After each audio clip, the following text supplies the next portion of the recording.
Welcome to advance series of Python data science and machine learning. आज के इस session के अंदर हम देखेंगे कि डेटाबेस के अंदर कैसे टेबल क्रिएट करेंगे, उसको ऑल्टर करना हो, उसमें कोई कॉलम ऐड करना हो, डिलीट करना हो, वो कैसे करेंगे, कोई डेटा टाइप चेंज करनी हो वो कैसे करेंगे, या किसी टेबल को अगर डिलीट करना पड़े तो उसको कैसे ड्रॉप करेंगे। तो स्टार्ट करते हैं यहाँ पे टेबल क्रिएट करने के लिए। तो सबसे पहले मैं आपको मैन्युअली यहाँ पे क्रिएट करके दिखाऊंगा, फिर उसके बाद हम पाइथन के थ्रू करेंगे। तो अभी यहाँ पे डेटाबेस मैंने सेलेक्ट कर लिया आइट्रॉनिक्स, जो हमने लास्ट के सेशन में बनाया था।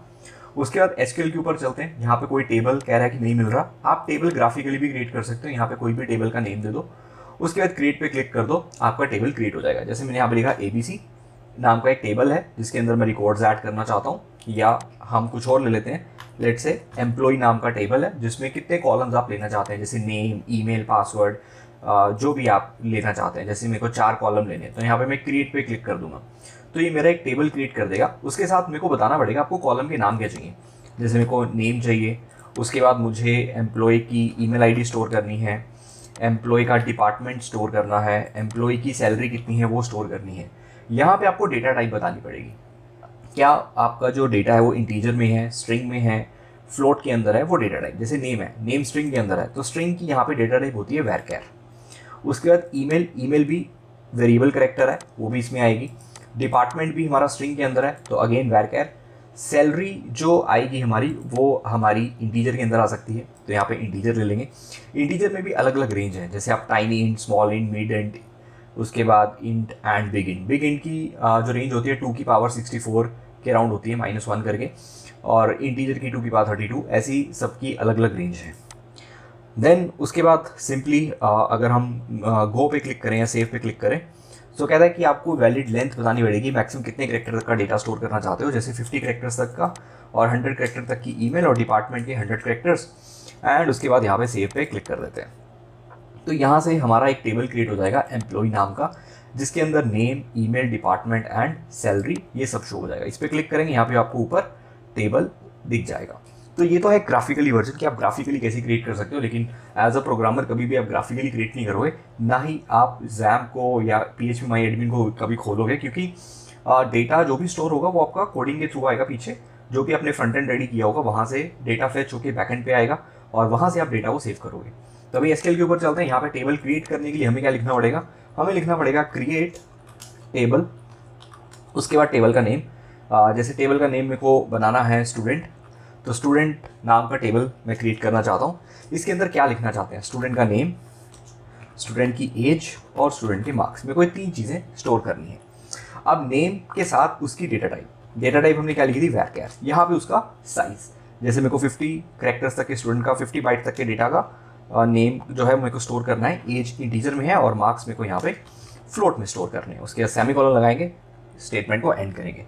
तो क्या लिखेंगे, क्रिएट टेबल, टेबल का नेम, उसके बाद क्या कॉलम्स के नेम है, उसकी क्या डेटा टाइप है।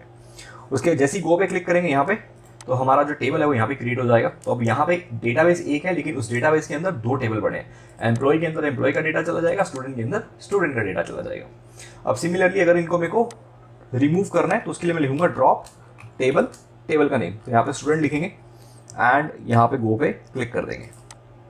ओके, तो यहाँ से जो मेरा स्टूडेंट नाम का टेबल है वो रिमूव हो जाएगा।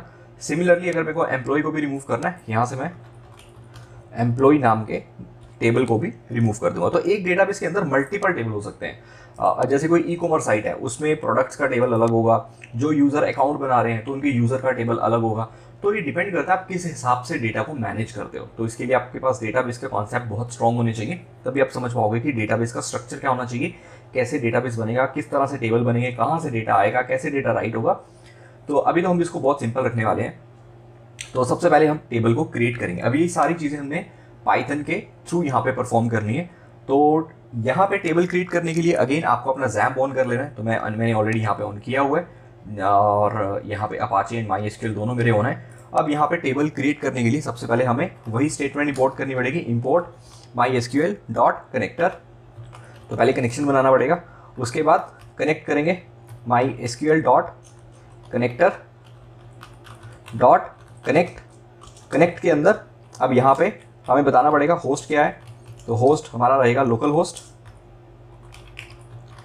नेक्स्ट यूज़र नेम क्या रहने वाला है, तो यूज़र हमारा रहने वाला है दैट इज़ रूट, और पासवर्ड क्या रहने वाला है, जो कि एकदम खाली रहेगा।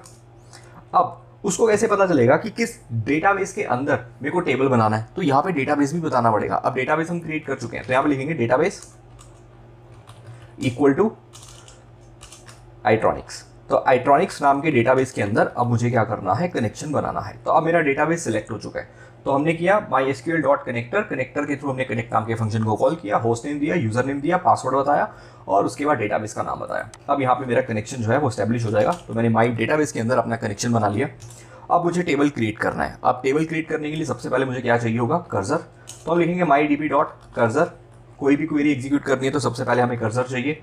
तो यहाँ पे मैंने माई कर्सर नाम के वेरिएबल के अंदर इसका ऑब्जेक्ट बना लिया। अब कोई भी क्वेरी को एग्जीक्यूट करना है तो उसके लिए एग्जीक्यूट नाम का फंक्शन है। अब इस एग्जीक्यूट के अंदर हम यहाँ पे अपनी क्वेरी लिखेंगे। अब मुझे मान लो स्टूडेंट नाम का ही डेटा क्रिएट करना है, तो यहाँ पे मैं लिखूंगा क्रिएट टेबल, टेबल का नेम लेट्स से स्टूडेंट। उसके बाद यहाँ पे उनके कॉलम के नेम जैसे नेम, उसके बाद मुझे स्टूडेंट का एड्रेस और लेट्स से स्टूडेंट का फ़ोन नंबर।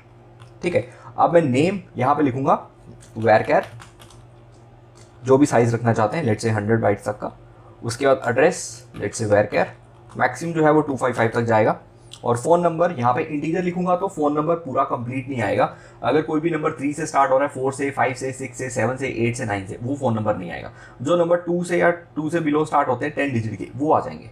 तो उसके लिए हमें बिगिन लिखना पड़ेगा अगर मेरे को एक 10 डिजिट का फ़ोन नंबर यहाँ पे लेके आना है। तो डेटा टाइप हमने दे दी बिगिन, उसके बाद एड्रेस की दे दी varchar, नेम की varchar। अब यहाँ पे हमारा जो टेबल है वो यहाँ पे क्रिएट हो जाएगा। जैसे इसको मैंने रन किया कोई एरर नहीं आया। यहाँ पे चेक करते हैं, कोई टेबल नहीं है। आईट्रॉनिक्स पे क्लिक करते हैं, यहाँ पे देखो स्टूडेंट नाम का टेबल क्रिएट हो गया। स्टूडेंट पे गए, यहाँ पे 3 हमारे पास कॉलम है, name, address and phone number. तो ये हमने यहाँ पे क्या किया, एक टेबल क्रिएट किया जिसके अंदर हम नेम, उसका एड्रेस और उसका फ़ोन नंबर यहाँ पे सेव कर रहे हैं। अब यहाँ पे मेरे को चेक करना है क्या मेरे डेटाबेस के अंदर ये टेबल कैसे चेक करेंगे। वहाँ पे हम अगर यहाँ पे चेक करना है तो यहाँ पे आप चेक कर सकते हो शो टेबल्स। तो शो टेबल्स कमांड के थ्रू जितने भी टेबल्स होंगे वो यहाँ पे शो हो जाएंगे। तो जैसे हमने शो डेटाबेसेस सिलेक्ट किया था ऐसे ही यहाँ पे शो टेबल चलेगी। तो यहाँ पे आप देख सकते हैं टेबल इन आईट्रॉनिक्स डेटाबेस, एक ही है स्टूडेंट नाम का। तो यहाँ पे हम क्या करेंगे चेक करने के लिए, अगेन मेरे को क्वेरी एग्जीक्यूट करनी पड़ेगी। तो ये 2 लाइन्स मैं यहाँ पे कॉपी कर रहा हूँ क्योंकि इतना तो हमारा कनेक्शन जो है वो बन चुका है। तो ये वाली जो 2 लाइन्स हैं यहाँ से इसको Ctrl+C कॉपी करेंगे और जो क्वेरी है उसको चेंज कर देंगे। क्वेरी की जगह यहाँ पे क्या लिख देंगे, शो टेबल्स, शो टेबल्स। अब उसके बाद हम क्या करेंगे, यहाँ पे for I in my cursor, जैसे हमने लास्ट में किया था शो डेटाबेसिस के लिए, सेम आई के अंदर क्या आ जाएंगे, सारे के सारे टेबल। तो अभी एक ही टेबल है तो यहाँ पे क्या दिखा रहा है, स्टूडेंट। नेक्स्ट चलते हैं, क्रिएट टेबल क्रिएट करेंगे विद प्राइमरी की। प्राइमरी की क्या होती है, बेसिकली जहाँ पे भी आपको यूनिक रिकॉर्ड्स ऐड करने हैं, जैसे मेरी एक यूज़र आईडी है तो यूज़र आईडी सबकी यूनिक होती है, या ईमेल आईडी हो सकती है, ईमेल आईडी सबकी अगर मेरे को यूनिक रखनी है तो उसको मैं एज अ प्राइमरी की सेट कर दूंगा। मतलब डेटा टाइप के साथ मुझे क्या करना है, प्राइमरी की बना देनी है। या किसी की ID 1 है, फिर ID 2 है, ID 3 है। अब मैं चाहता हूँ ये मुझे मैन्युअली ना देनी पड़े, ऑटोमेटिकली मैं सिर्फ डेटा रिकॉर्ड करूँ, ID वाले में ऑटोमेटिकली नंबर स्टोर होता रहे। तो उसके लिए हम ऑटो इंक्रीमेंट स्टेटमेंट को यूज़ करते हैं। तो हम डेटा टाइप देंगे ID, कॉलम का नाम रखेंगे ID, उसमें डेटा टाइप रखेंगे इंटीजर। इंटीजर जो है वो भी एक ऑटो इंक्रीमेंट होता रहेगा और वो भी सारी यूनिक वैल्यूज आएंगी तो प्राइमरी की सेट कर देंगे। तो स्टार्ट 1 से होती है, उसके बाद 1 बाय 1 ये इंक्रीज होती जाएगी। अब इसके लिए आपको क्या करना है, अगेन ये 2 स्टेटमेंट्स जो है मुझे यहाँ पे लेनी है। ओके, सो यहाँ पे मैंने पेस्ट कर दी। अब मुझे क्रिएट टेबल, टेबल का नेम, लेट से मैं यहाँ पे एक नया टेबल ले लेता हूँ। टेबल का नाम दे दिया मैंने कस्टमर्स, टेबल का नाम दे दिया कस्टमर्स। अब यहाँ पे कॉलम्स चेंज कर देते हैं। तो कस्टमर में मुझे कस्टमर ID चाहिए। अब ID की डेटा टाइप इंटीजर, उसके बाद मुझे कस्टमर का नेम चाहिए, लेट से यहाँ पे लिख दिया मैंने varchar और यहाँ पे साइज़ दे दिया। एंड नेक्स्ट मुझे कस्टमर का एड्रेस चाहिए, लेट से उसकी डेटा टाइप भी varchar कर देते हैं एंड यहाँ पे साइज़ दे देते हैं। अभी अगर मैं नॉर्मल करूँगा ये नॉर्मल टेबल बनेगा। ये ID मेरे को हर बार एंटर करनी पड़ेगी तभी जाके सेव होगी। अब मैं चाहता हूँ ये ऑटो इंक्रीमेंट हो जाए, तो यहाँ पे लिखेंगे ऑटो अंडरस्कोर इंक्रीमेंट। उसके बाद इसमें हमेशा यूनिक वैल्यूज आए, तो इसके साथ हम लिखेंगे प्राइमरी की, प्राइमरी की। अब जैसे ही मैं यहाँ पे इसको रन करूँगा एक टेबल बन जाएगा, टेबल का नाम रहेगा कस्टमर्स। यहाँ पे देखेंगे आइट्रॉनिक्स पे क्लिक करेंगे तो एक टेबल बन गया है कस्टमर्स। कस्टमर्स के अंदर अब जो भी डेटा स्टोर होगा, जो भी डेटा इसमें हम इंसर्ट करेंगे उसमें आईडी हमें देने की जरूरत नहीं पड़ेगी, हमें सिर्फ नेम देना पड़ेगा और एड्रेस देना पड़ेगा, आईडी ऑटोमेटिकली उठा लेगा। और इसको हम जब प्रैक्टिकली नेक्स्ट के सेशन में देखेंगे कैसे जब हम इंसर्ट करेंगे तब वहाँ से हम देख लेंगे। अब अगर आपको कोई ऑलरेडी टेबल आपका बना हुआ है उसके अंदर आप प्राइमरी की ऑटो इंक्रीमेंट ऐड करना चाहते हो, एक नया कॉलम ऐड करना चाहते हो, तो उसके लिए आपको लिखना पड़ेगा my cursor dot execute alter table. जैसे कस्टमर के अंदर मान लेते हैं कि मेरे पास आईडी वाला कॉलम नहीं है, फिर मैं क्या करता, my cursor dot execute alter table customer, customer के अंदर ऐड कर दो कॉलम, कॉलम का नाम रख दो आईडी जिसकी डेटा टाइप रहेगी इंटीजर, ऑटो इंक्रीमेंट होता रहेगा और प्राइमरी की। तो यहाँ से ऑटोमेटिकली हमारे पास एक कॉलम ऐड हो जाएगा जिसको आप यहाँ से यूज़ कर सकते हैं। तो अगर मेरे को मान लो कि ये स्टूडेंट के अंदर मुझे ये चीज़ें करनी है तो वो मैं ईजिली कर सकता हूँ। तो मुझे अगेन ये कॉपी कर लेते हैं, यहाँ पेस्ट कर लेते हैं और ये वाली जो लाइन है इसको मैं एक कॉपी कर लेता हूँ। तो यहाँ से हमने इसको कॉपी किया, यहाँ पे पेस्ट किया एंड यहाँ पे ऑल्टर टेबल, टेबल का नेम मैं रख देता हूँ स्टूडेंट। स्टूडेंट के अंदर मैं एक नया कॉलम ऐड कर रहा हूँ, कॉलम का नाम है आईडी एंड उसको हम ऑटो इंक्रीमेंट करेंगे। अभी स्टूडेंट पे क्लिक करके दिखा देता हूँ, उसके अंदर क्या है, name address and phone number, कोई आईडी नहीं है। अब जैसे ही मैंने यहाँ पे एग्जीक्यूट किया, ऑल्टर कर दो टेबल, कौन सा, स्टूडेंट, स्टूडेंट के अंदर ऐड कर दो एक नया कॉलम, कॉलम कौन सा, आईडी जिसकी डेटा टाइप इंटीजर रहेगी, ऑटो इंक्रीमेंट रहेगा और यूनिक वैल्यूज रहेंगी तो प्राइमरी की। जैसे हमने इसको एग्जीक्यूट किया, यहाँ पे जाके मैं स्टूडेंट पे क्लिक करके दिखाता हूँ तो यहाँ पे देखो आईडी नाम का कॉलम हमारे पास ऐड हो गया। अब अगर मेरे को कॉलम डिलीट करना है तो उसके लिए हम क्या करेंगे, ड्रॉप की क्वेरी लगाएंगे। तो यहाँ पे लिखेंगे ड्रॉप टेबल, टेबल का नेम। तो यहाँ से ये हटाते हैं, यहाँ पे लिखेंगे ड्रॉप टेबल, टेबल का नेम। तो मैं यहाँ पे स्टूडेंट नाम के टेबल को ड्रॉप करना चाहता हूँ। अब यहाँ पे आइट्रॉनिक्स पे क्लिक करते हैं तो देखो स्टूडेंट नाम का जो टेबल है वो रिमूव हो गया। अब मैं दोबारा से एक बार क्रिएट कर लेता हूँ, तो मैं ऊपर चलता हूँ यहाँ पे, तो इसको दोबारा रन कर देते हैं। तो अभी दोबारा से हमारे पास टेबल क्रिएट हो गया होगा स्टूडेंट का, राइट। सो क्रिएट टेबल, टेबल का नेम।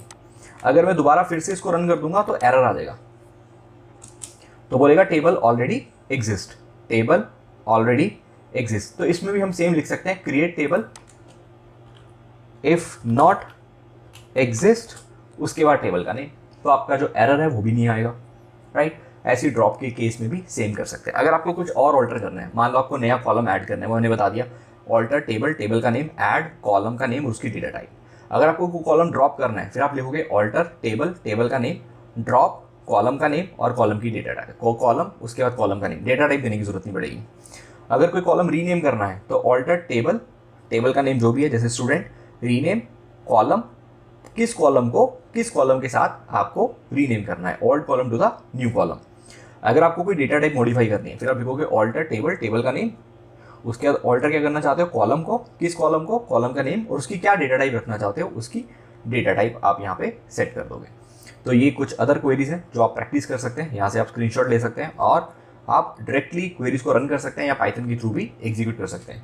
सो ये था पाइथन के अंदर कैसे हम टेबल को क्रिएट कर सकते हैं। अब नेक्स्ट के सेशन में देखेंगे कैसे हम इन टेबल्स के अंदर डेटा इंसर्ट कर सकते हैं। सो मिलते हैं नेक्स्ट के सेशन में, थैंक यू।